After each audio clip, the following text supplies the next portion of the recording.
Materi kita melanjutkan bacaan pada 2 minggu yang lalu terkait tentang adabul ma'asyi, yaitu adab etika di dalam kita melakukan kehidupan, bergaul dengan orang lain.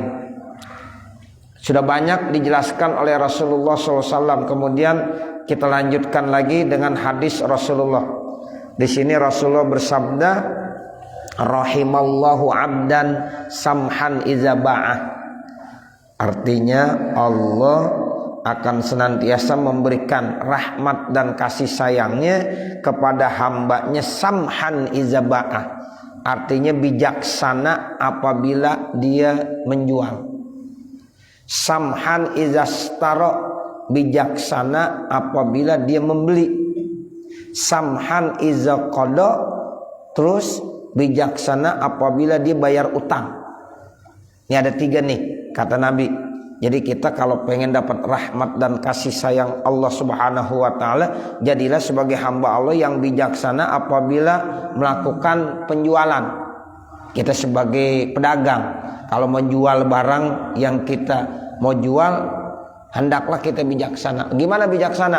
Ngasih harga jangan terlalu tinggi. Buat apa minyak goreng tinggi banget harganya? Ya, nah begitu. Ya, terus sekarang yang lagi tinggi apa? Gas.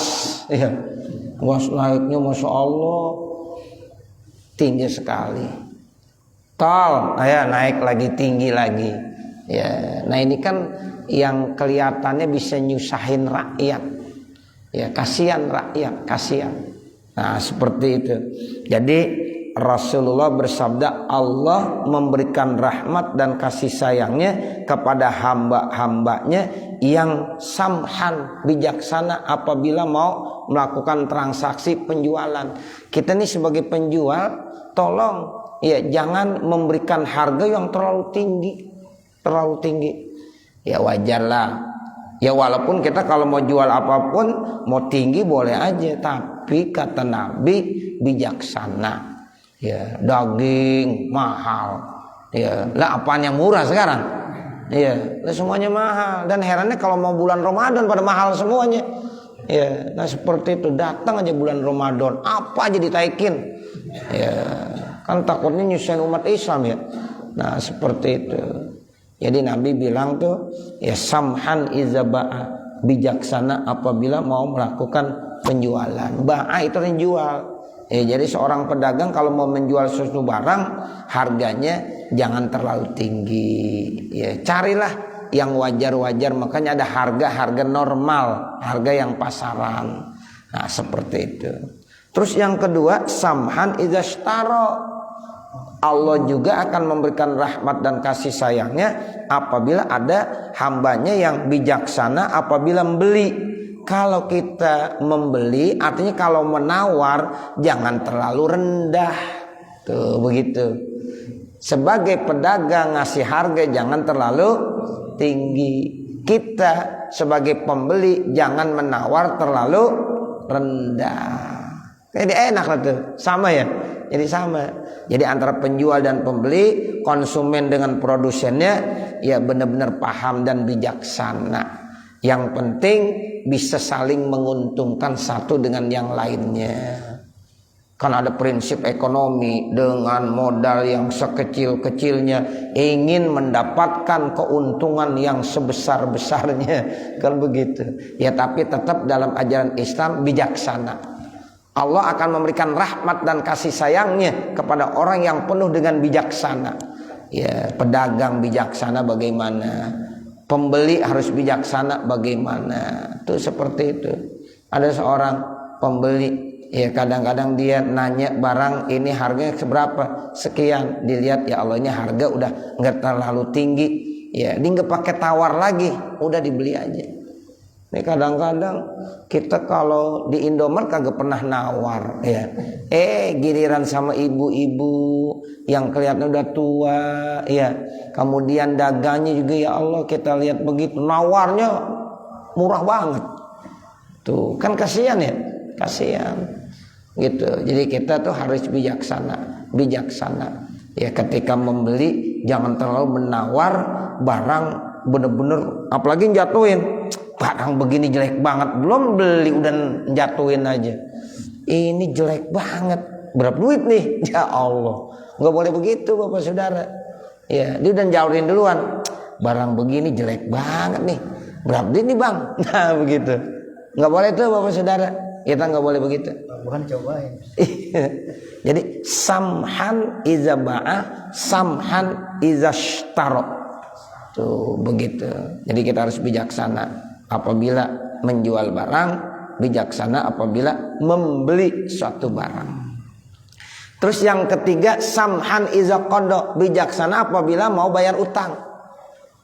Tuh kalau bayar utang harus bijaksana, nagih utang juga bijaksana.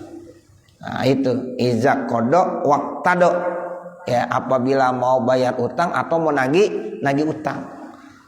Yang punya utang udah jatuh temponya bayar. Yang memang kita merasa menghutang kepada orang lain udah jatuh tempo, boleh kita nagih, boleh. Cuma nanti kalau seandainya dia belum mampu, kita juga bijaksana, ya udah saya tunda seminggu lagi dah, kasih waktu. Tuh, itu namanya bijaksana juga. Bijaksana dalam ia membayar utang, bijaksana juga dalam menagih utang. Pokoknya saling paham aja udah. Itu ajaran agama seperti itu.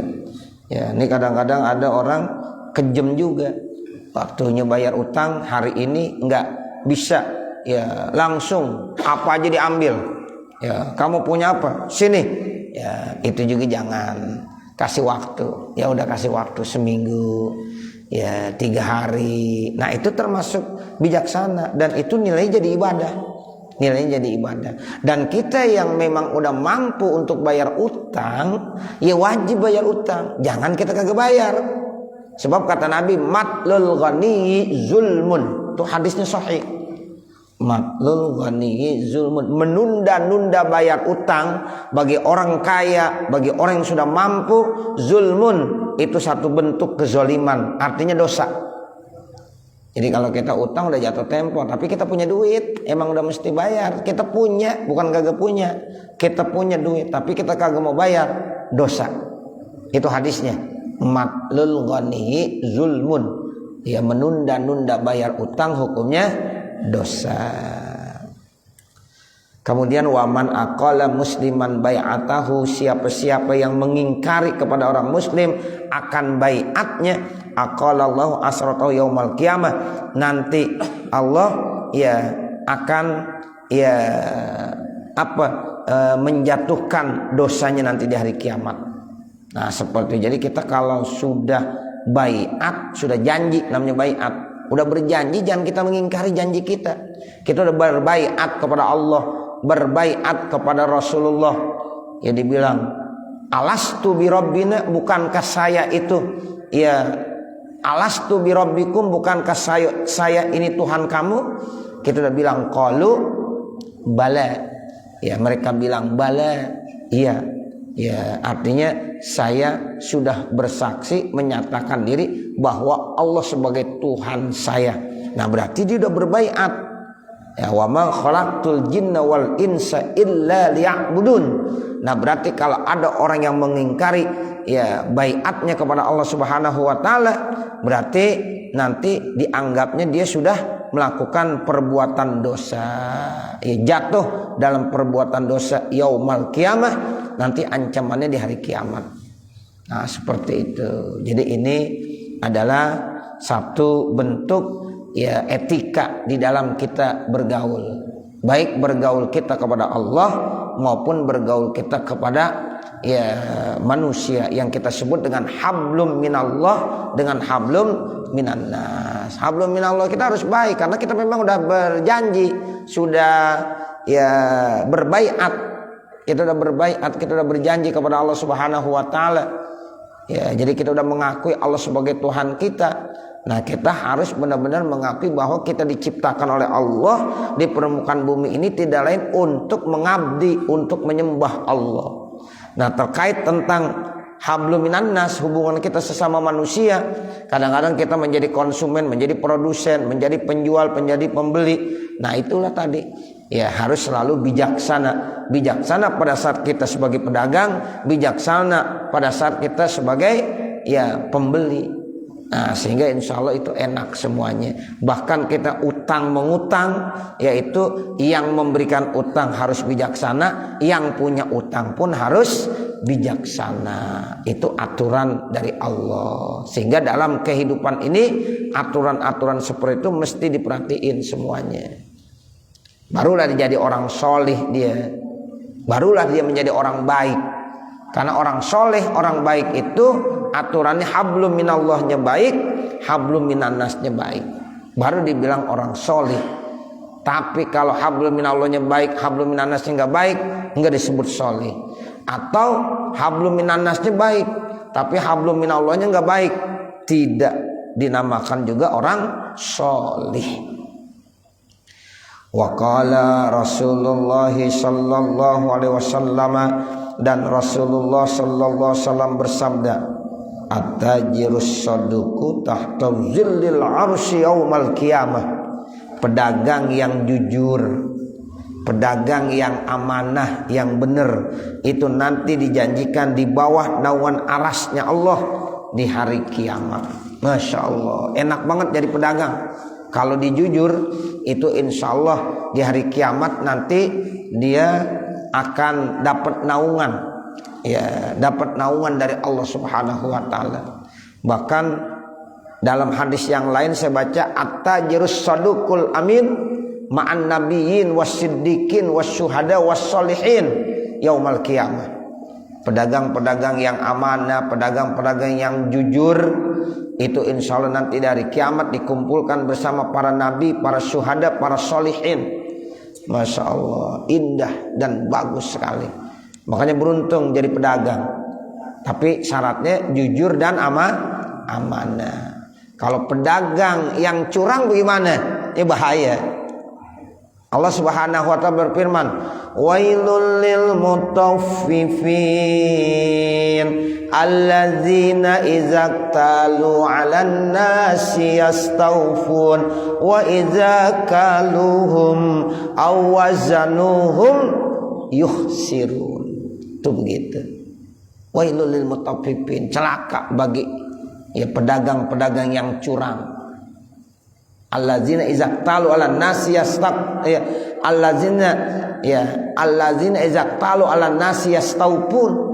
Apabila kalau dia beli dengan ukuran takaran, leteran, kilon, pengennya minta sempurna, kalau bisa dilebihin. Sempurna dilebihin. Tapi wa iza kalum awazunum yukhsirun, apalagi dia mau jual suka ngurangin alat ukurnya, ngulangin timbangan, kiloan, meteran dan lain dan sebagainya. Menurut dia untung, tapi itu pada dasarnya apa? Rugi nanti di hari kiamat. Nah itu makanya kalau pedagang yang jujur itu insya Allah dah itu istimewa sekali. Makanya kemarin saya sampaikan tuh, orang yang masuk surga kalau masih boleh diperkenalkan untuk dagang, dia mau dagang. Di surga masih mau dagang. Itu benar Bang Nain begitu. Makanya pedagang itu termasuk pekerjaan yang mulia, yang istimewa, pedagang itu. Makanya Nabi dagang. Nabi dulu dagang. Begitu. Jadi orang-orang yang dagang itu, tajir itu, masya Allah, termasuk mulia. Sampai-sampai masuk surga diizin Allah, ya Allah, masih boleh nggak diizinkan? Kalau masih diizinkan, saya mau dagang minyak wangi. Tuh begitu. Mau baju koko, jual baju koko saya. Yang mau jual minyak wangi di surga. Coba udah nggak laku di surga. Mau jual minyak wangi. Udah pada wangi semua. Di surga udah wangi semuanya Bapak Saudara. Air keringatnya aja lebih wangi daripada minyak misik. Jadi di surga itu indah sekali. Mala ainun ra'at wala uzunun sami'at wala khatara ala qalbi bashar. Tuh, jadi yang namanya surga itu mata belum pernah melihat, telinga belum pernah mendengar, bahkan belum pernah terlintas dalam hati manusia. Masya Allah. Sampai-sampai kalau ada orang habis makan, habis minum, gak perlu nyari toilet, gak perlu. Jadi nanti akan mengeluarkan keringat, yang keringatnya itu lebih wangi daripada minyak misik. Tuh, makanya gak ada yang jual minyak wangi di surga. Begitu. Itu ada hadisnya, saya baca sahih. Jadi ada kalau seandainya ya di sorga masih boleh diizinkan berdagang, maka saya akan dagang. Dagang apa? Minyak wangi. Nah seperti itu. Dagang baju koko. Nah, kenapa? Karena begitu mulianya pekerjaan yang namanya pedagang. Makanya alhamdulillah orang-orang kampung baru dari dulu itu salah satu mata pencarian yang istimewa, dagang. Ya, itu dagang, pedagang at-tajir. Ya, seperti itu. Wa iza sadaqal bay'ani wa bayyana burika lahum. Apabila dua-duanya itu antara penjual dan pembeli, ya mereka udah saling jujur, ya benar, jelas dalam akadnya, ijab qabulnya jelas, akadnya jelas, burika lahum, diberikan keberkahan dua-duanya. Pedagangnya dikasih keberkahan, pembelinya juga dikasih keberkahan. Tuh makanya kita kalau melaksanakan jual beli, transaksi jual beli itu mesti begitu, jelas, benar-benar jelas aturannya, ijab qabulnya jelas, sehingga nanti akan jadi diberikan keberkahan. Burika lahum, tuh burika itu artinya isim apa mabniul lil majhul dari kata-kata barokah, jadi burika, diberikan keberkahan ya buat keduanya. Penjualnya dapat keberkahan, pembelinya juga dapat keberkahan. Makanya kita kalau beli tuh ya harus ada aturan-aturannya, pedagang juga harus ada aturan-aturannya, sehingga nanti dapat keberkahan. Wa in kadzaba, kalau seandainya dua-duanya udah saling dusta, bohong, wa katama, udah enggak mau jelas-jelasan, saling sembunyi, ya tuh antara pembeli dan penjual enggak ya tegas, ada yang disembunyikan, ada yang didustakan. Muhiqat barakatuhuma, dicabut keberkahan daripada keduanya. Makanya pedagang jadi enggak berkah, pembelinya juga enggak berkah. Makanya kita kalau mau beli sesuatu Pak harus benar-benar jujur. Ya, kalau memangnya kelebihan ya kita kasih tahu. Pak maaf ini kelebihan, saya belinya 10, ini dikasih 11. Begitu. Dikasih kembalian, hitung, ya ini kembalinya lebih, pulangin. Jangan giran lebih dikantongin, giran kurang dikasih tahu. Ini kurang, giran lebih dikantongin aja. Tuh kadang-kadang ada orang diuji begitu. Nih dia jujur gak nih? Ya beli 10.000, ya misalnya ya, uangnya 10.000, belinya 7.000, dikembaliin 4.000 sengaja. Ini kalau jujur pembeli nih dipulangin nih 1.000, ya ternyata dihitung 4.000, dikantongin aja. Kata pedagang, oh begitu. Ya kan kadang-kadang ada. Bos juga pernah sering, mungkin bukan dikagak tahu, mungkin dia sengaja tuh ngasih ujian gitu, cobaan. Nih kira-kira nih ya karyawan saya jujur enggak? Sengaja dengan dilebihkan atau apa. Oh ternyata jujur, dia dikasih tahu, bos ini lebih nih ente ngasih yang gini. Nah dalam artinya emang gue lagi uji lo. Nah begitu ada Pak, kadang-kadang begitu. Ya ini bagaimana kita? Nah sebagai ya pedagang juga begitu. Ketika pembeli memberikan sesuatu yang lebih, ya harus dikembaliin. Kalau kurang diminta, ini kurang nih. Nah seperti itu. Yang 100 perak Pak, 200 perak, 500 perak, itu nanti dipertanggungjawabkan di akhirat. Jangan dibilang segala 100, segala 200, hati-hati. Begitu. Makanya kita kalau ya memang harus dikembaliin. Nah kalau udah sah, udah jelas, ya udah kembalinya buat bapak aja, jelas namanya.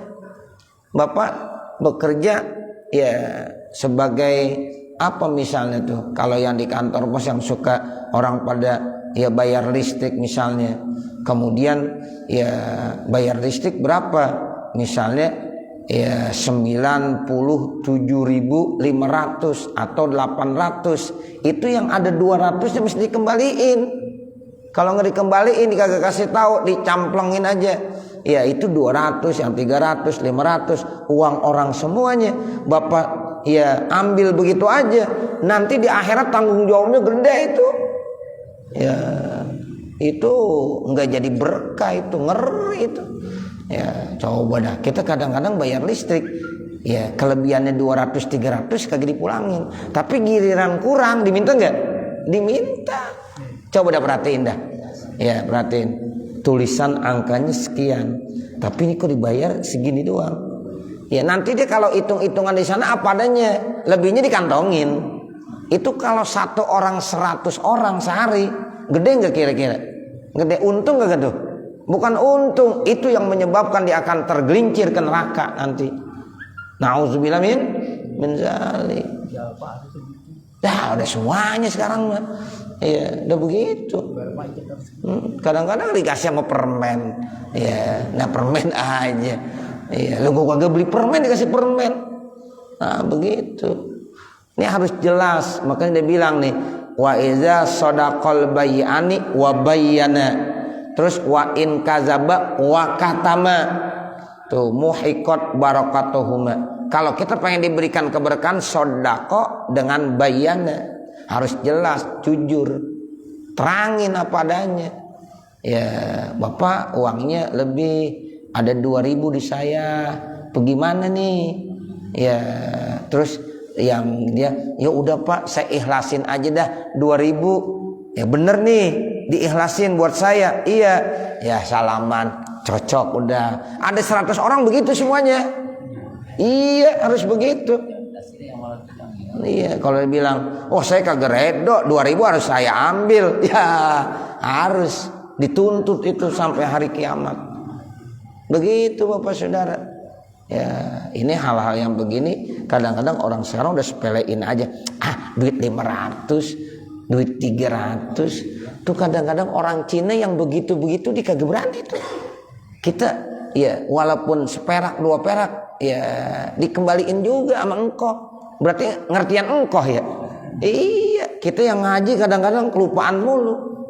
Nah, begitu. Kalau dia enggak, dipulangin. Ini harus dikembaliin. Apa adanya kembaliin. Nah, kecuali kalau memang dia udah bilang, udah ambil aja, bener nih. Nah udah, itu namanya udah bayyana, udah jelas. Ini nih kalimat redaksi ini, masya Allah Bapak Saudara. Ya itu dibilang wa iza sodaqal bayyani wa bayyana burika lahuma wa in kadzaba wa katama muhiqat barakatuhuma. Tuh dicabut keberkahan daripada keduanya. Nauzubillah min zalik. Kita udah kalau berkah udah repot. Nah itu, ini yang sering terjadi nih ketika kita bayar rekening listrik dah. Makanya kalau melalui ya online sekarang enak udah. Tapi kalau melalui kita bayar begitu, itu kadang-kadang memang ya banyak sekali kelebihan-kelebihan. Ya ntar kira-kira jam 3 udah mau pulang, ngitung dia. Ya nih kelebihannya dikantongin tuh buat dia. Ya yang disetorkan ke negara ya sesuai dengan angka yang ada. Nah seperti itu. Ya, nah ini kan ngeri kita. Wal yaminu munfiqatun lisilati. Wal yamin bermula sumpah itu munfiqatun lisilah. Itu bisa memberikan motivasi untuk orang ya menjual. Mumhiqatun lil mal, tapi itu bisa menghancurkan daripada harta. Makanya kita kalau dagang jangan suka sumpah. Wallahi demi Allah saya belinya aja kagak dapet. Jadi memotivasi orang jadi mau beli, padahal itu menghilangkan daripada ya harta kita. Jangan. Ya makanya nggak boleh kita bilang ya kalau ada orang nawar 500.000, wallahi demi Allah belinya aja kagak dapet. Padahal dibeli selusin cuma ya 400.000, ditawar 500.000, dibilang wallahi demi Allah belinya aja udah kagak dapet. Itu sumpah begitu dosa nggak tuh? Dosa. Lebih bagus nggak usah begitu. Mohon maaf untungnya belum gede gitu. Ya kalau ditawar 500.000 ya bilang aja mohon maaf untungnya belum gede. Nah begitu. Jangan bilang ya belinya belum dapat, padahal belinya 400.000, ditawar 500.000, pakai wallahi. Nah, supaya meyakinkan orang lain, wah iya bener, berarti dibeli dan 600.000. Tuh, pakai wallahi udah modalnya. Ya, supaya orang yakin, oh benar 500.000 belinya aja kagak dapet. Kita kan di Indonesia aja begitu. Ada pedagang-pedagang yang ditawar begitu. Wallahi, ya belinya aja kagak dapet.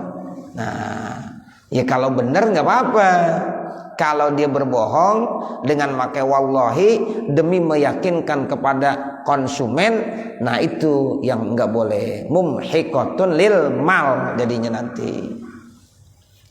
Waman ghassal muslimin, siapa-siapa yang menipu orang-orang muslim falaisa minhum, maka dia tidak dikategorikan daripada mereka orang muslim. Ya, kata Nabi, man ghassana falaisa minna. Siapa-siapa yang menipu maka dia tidak masuk dari kelompok kami. Nah, ini ada lagi man ghassal muslimin falaisa minhum. Siapa yang menipu orang muslim maka dia tidak dikategorikan orang muslim. Kalau orang muslim kagak nipu. Nah, ini dia nipu, berarti kata Nabi dia bukan termasuk kelompok orang muslim.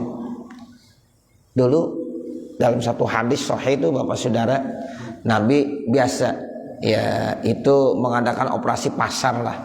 Ya, ke pasar dia. Dilihat pedagang jual gandum. Kemudian Nabi masukin tangannya, dari atas tuh bagus gandumnya, dimasukin ke bawah. Ternyata di bawahnya banyak yang pada basah, yang jelek. Kata Nabi, kenapa? Kok atas bagus, bawahnya jelek? Kata tuh pedagangnya, kalau yang jelek saya taruh di atas kagak laku ya Rasulullah. Maka yang di atas yang bagus-bagus semuanya. Ya tujuannya begitu, ya supaya laku barang saya semuanya. Kata Nabi, man ghasyana falaisa minna. Siapa-siapa yang menipu kepada kami, maka dia tidak kami ya katakan sebagai golongan kami, umat kami. Tuh begitu. Maka kita nggak boleh dagang, boleh yang jelek tapi dijelasin. Ya, oh Pak ini barang ya cacat nih Pak. Kalau Bapak mau beli silahkan. Kalau enggak ya nggak apa-apa. Harganya juga lebih murah Pak. Begitu. Jangan barang cacat dicampur sama yang bagus. Apalagi emang lagi rame. Ini mah barang cacat nggak ketahuan. Masukin aja. Nah, begitu. Nggak boleh. Ya nggak boleh. Nah seperti itu. Kan kadang-kadang kalau lagi musim rame, ya yang cacat-cacat masuk juga. Nah, udah masukin satu. Bicara bagus beli, ada yang cacat, nanti tanggung jawab. Tuh kata Nabi, man ghassana falaisa minna. Tuh jadi begitu Nabi. Nabi pernah tuh datang periksa di pasar, pedagang ada yang jujur enggak, ada yang berkhianat enggak. Ternyata banyak yang enggak jujur. Ya sama beli jeruk, di atasnya bagus banget, pas di bawahnya tuh ada lagi. Ya kita beli jeruk, ya bicara bagus, kita nggak memilih, ya abangnya yang ngambilin, ya udah dah, ya sampai di rumah ini busuk. Itu banyak yang kagak jujur, ya makanya nggak pada berkah. Nah begitu, jadi banyak yang kagak jujur. Daging begitu juga, daging kita milih yang bagus-bagus, kita meleng dikit lah yang ditaruhin. Nah begitu, ya jadi banyak yang kagak jujur, sehingga muhiqat barakatuhuma, jadi nggak ada keberkahannya. Nah ini jadi waman ghassal muslimin falaisa minhum. Siapa-siapa yang menipu orang muslim maka dia tidak dikategorikan sebagai orang muslim. Waman ghassana, dan siapa yang menipu kami falaisa minna, maka ya dia tidak masuk dalam kelompok kami. Wal makar wal khadi'atu wal khiyanatu finnar. Itu makar, khadi'ah, ya khianat hampir sama itu. Ya makar itu kan artinya mengadakan satu kegiatan yang tidak bagus gitu. Wa makarallah, ya. Nah, makarnya Allah itu lebih bagus daripada makarnya mereka. Nah, khadi'ah ya sama, nipu juga, khianat sama. Itu tiga-tiganya finnar. Ya adanya di neraka. Wala yahillu li ahadin ayyabi asyayan illa bayyana ma fihi. Dan tidak halal bagi seseorang menjual sesuatu kecuali dia udah benar-benar jelaskan apa yang ada di dalamnya. Jadi kita boleh aja menjual barang yang cacat boleh, tapi harus dijelaskan, ini barang cacat, ini barang bagus, ini imitasi, ini yang ori. Harus benar-benar dijelaskan. Kadang-kadang pembeli nggak paham mana ori, mana bukan ori. Nah begitu, akhirnya dicampur aja. Nah itu sama, itu nggak boleh karena nggak bayana. Jadi seorang pedagang harus bayana, harus menjelaskan dengan sebaik-baiknya. Wala yahillu liman alima aiban alla yubayyinahu, dan tidak boleh bagi orang yang tahu ini barang aib, ada cacatnya, alla yubayyinahu, kemudian dia tidak menjelaskannya. Jadi mesti dijelaskannya. Waman ba'a ma'iban, siapa-siapa yang menjual barang yang aib, yang cacat, walam yubayyinhu, namun dia tidak menjelaskannya terlebih dahulu, lam yazal fi maqtillah, maka dia terus menerus dalam murkanya Allah Subhanahu wa taala. Walam tazalil malaikatu tal'anuhu, dan terus malaikat melaknatnya. Wa man ihtakara ta'aman arba'ina lailatan, siapa-siapa yang menimbun makanan selama 40 hari, faqad bari'a minallah, maka dia udah bebas dari Allah. Menimbun barang juga nggak boleh dengan tujuan nanti dia kembali angkat dengan harga yang tinggi. Nah begitu kan, kadang-kadang ada model begitu ya susah nih barang, rakyat lagi memerlukan, sengaja ditimbun. Ya tuh setelah ditimbun dikeluarin, harganya tinggi mahal. Nah itu termasuk nanti dia faqad bari'a minallah, jadi dia udah bebas dari Allah. Allah nggak mau tanggung jawab tuh sama yang model begitu. Wa bari'allahu minhu, Allah udah lepas dari yang orang-orang seperti itu. Wa man ihtakara 'alal muslimin ta'amahum, dan siapa-siapa yang ihtakar, menyimpan, menimbun, 'alal muslimin, kepada orang muslim, ta'amahum, akan makanannya, ibtalahullahu bil iflasi wal jizam, maka nanti Allah akan uji mereka dengan iflas. Artinya iflas itu bangkrut, pailit. Wal jizam itu nanti dengan penyakit jizam, seperti belang, penyakit kulit. Nah itu jadi diancam sama Allah Subhanahu wa taala. Nah ini kan sekarang politik dagang sering begitu Bapak Saudara. Kadang-kadang barang nggak ada, hilang dulu seminggu 2 minggu, keluar lagi harga udah beda. Nah seperti itu. Jadi ditimbun itu barang, kemudian dikeluarkan, nanti harganya sangat tinggi sekali. Sementara saat itu masyarakat memerlukan, sehingga masyarakat jadi susah. Nah, setelah itu baru dikeluarkan dengan harga yang lebih tinggi lagi. Ini dalam ajaran-ajaran Islam yang model-model begini diharamkan. Menimbun barang apalagi udah sampai 40 hari, rakyat memang perlu susah, akhirnya orang yang menimbun barang tersebut nanti akan dimasukkan ke dalam neraka. Allah enggak bertanggung jawab kepada orang tersebut. Nah ini yang dikatakan faqad bari'a minallah wa bari'allahu minhu. Saya kira sampai sini. Nanti baru waqala sallallahu alaihi wasallam la'anallahu akilar riba, dan seterusnya. Mudah-mudahan apa yang kita baca ada manfaatnya. Amin ya rabbal alamin. Wa sallallahu alaihi wasallam Muhammadin wa ala alihi wa sahbihi wa sallam. Walhamdulillahi rabbil alamin. Al-Fatihah. A'udzu billahi minasyaitonir rajim. Bismillahirrahmanirrahim. Alhamdulillahi rabbil alamin arrahmanir rahim maliki yaumiddin. Iyyaka na'budu wa iyyaka nasta'in. Ihdinas siratal mustaqim, siratal ladzina an'amta 'alaihim ghairil maghdubi 'alaihim waladdallin. Rabbighfirli wa liwalidayya amin. Bismillahirrahmanirrahim. Alhamdulillahi rabbil alamin. Hamdan yuwaffi ni'amahu wa yukafi mazidah. Ya Rabbana lakal hamdu wa lakas syukru kama yanbaghi li jalali wajhikal karim wa azim sultanik. Allahumma shalli ala sayyidina Muhammad wa ala ali sayyidina Muhammad. Allahumma inna nas'aluka ridhaka wal jannah wa na'udzubika min sakhatika wan nar. Allahumma shrah lana sudurana wa yassir lana umurana warham amwatana washfi mardana waqdi hawaijana wahtim bisolihati a'malana birahmatika ya arhamar rahimin. Rabbana atina fid dunya hasanah wa fil akhirati hasanah wa qina adzabannar. Wa sallallahu alaihi wasallam Muhammad wa ala alihi washabihi wasallam. Walhamdulillahi rabbil alamin. Wassalamualaikum warahmatullahi wabarakatuh.